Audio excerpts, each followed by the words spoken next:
கைதாவோம் கைதாவோம் கைதாவோம் கைதாவோம் கைதாவோம் கைதாவோம் இந்திய நாட்டின் அரசியலமைப்பு சட்டத்தை பாதுகாக்க காவல்துறையின் அடக்குமுறைக்கு மத்தியில் கைதாவோம் அரசியலமைப்பு சட்டத்தை சிதைக்காதே தொட்டுப்பார் தைரியம் இருந்தால்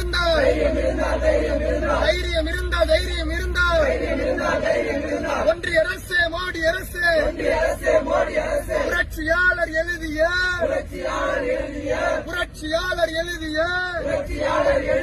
அரசியலமைப்பு சட்டத்தை தைரியம் இருந்தால்